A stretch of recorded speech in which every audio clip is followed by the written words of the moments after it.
बिस्मिल्लाहिर्रहमानिर्रहीम। अस्सलामु अलैकुम वरहमतुल्लाहि वबरकातुहू। आबिद राजा चैनल की तरफ से आज मैं अपने दोस्तों को रसूलुल्लाह सल्लल्लाहु अलैहि वआलिहि वसल्लम का एक फरमान बताऊंगा। आप दोस्तों ने इस पर जरूर अमल करना है। रसूलुल्लाह सल्लल्लाहु अलैहि वआलिहि वसल्लम ने इरशाद फरमाया, अगर तुम गुनाह ना करते तो अल्लाह ताला नई मखलूक पैदा फरमाता। हजरत अबू अय्यूब अंसारी रजी अल्लाह तआला अन्हु फरमाते हैं कि इन्होंने अपनी मौत के वक्त कहा, मैंने रसूलुल्लाह सल्लल्लाहु अलैहि वआलिहि वसल्लम से सुनी हुई एक हदीस तुमसे छुपा रखी थी।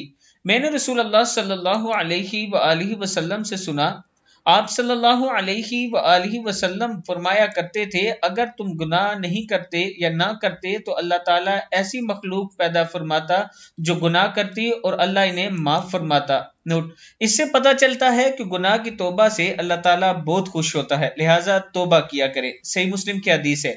इसका हरगिज ये मतलब नहीं कि आप गुनाह करना शुरू कर दें। आप वैसे भी तौबा इस्तगफार किया करें, अल्लाह के हुजूर सजदे में जाकर अपने गुनाहों की माफी मांगा करें। इसी में हमारी दुनिया और आखिरत की भलाई है और इसी में हमारा रब हमसे राजी होता है। आप दोस्तों ने इस वीडियो को आगे जरूर शेयर करना है, और जो दोस्त ऑनलाइन कुरान पाक पढ़ना चाहते हैं, ये मेरा व्हाट्सएप नंबर है, आप मुझसे राब्ता कर सकते हैं। अस्सलामु अलैकुम वरहमतुल्लाहि वबरकातुहू।